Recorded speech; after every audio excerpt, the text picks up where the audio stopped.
Hello, sports fan. This is Stephen here with Sports Choice Plus. I'm bringing you a very special breakdown. I'm going to be covering Pull Back That Steel Curtain. Before I get right into that, I want to make sure you're subscribed to the YouTube channel so you can get all the updates and all the breakdowns. Without further ado, let's get right into it. This offseason, we've already started to see how Mitchell Trubisky and company are getting down. The Pittsburgh Steelers have released them, three players, Mitchell Trubisky being the biggest one, and in a list of moves that's coming to cut salaries before the league year starts. You heard what the owner, Mr. Rooney, said about Mike Tomlin, how he wants to get back to winning Super Bowls. He wants to get back to winning and getting in the playoffs.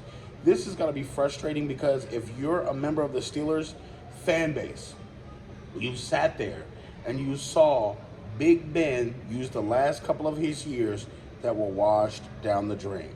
You saw Antonio Brown walk. You saw a little bit of everything happen with when it came to Bell. So when you sat and saw your locker room rot out, basically. You saw Juju Smith-Schuster come and go. You saw a lot of different guys do what they wanted to do. And you got to think, Le'Veon Bell, as much of a headache he was, he should have finished his career as a Steeler. They could have come to an overpass where they did some things differently, and you possibly could have got a Super Bowl out of Big Ben, Antonio Brown, and and Le'Veon Bell, excuse me. But that window closed. Now you have another window closing on your defense. When you look at the likes of Watt, when you look at the likes of Cameron Hayward, when you look at the likes of God, I'm getting a blank. He plays Minkah Fitzpatrick. When you think of these guys and the defensive work that they've done the last couple of years, playing through injuries, playing through some of the toughest injuries they've had in their career, and still having the Pittsburgh Steelers in a position to where they can do something. I know that drafting Najee Harris was like, oh, we got us a guy.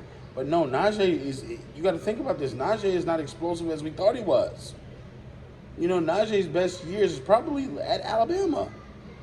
When you see the highlights of him sticking his head down and not being able to see the holes and running directly into the back of his offensive lineman, the kid has to study and play better. When you think of the likes of having selfish receivers, when you think of the likes of what is going on in Pittsburgh, does there need to be a new voice, Mike Tomlin?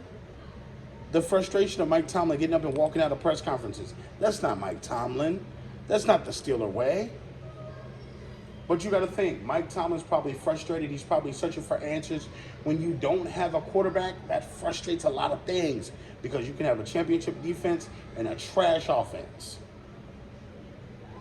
I feel like there's a frustration that comes because you have the perfect formula for a great defense. And I'm talking about you got guys flying all across the ball and making tackles, getting interceptions, but you can't score on the other end. So other teams have a decisive advantage when they play you. Because all they got to do is score 12 points, 14 points, 16 points, and it's a ball game.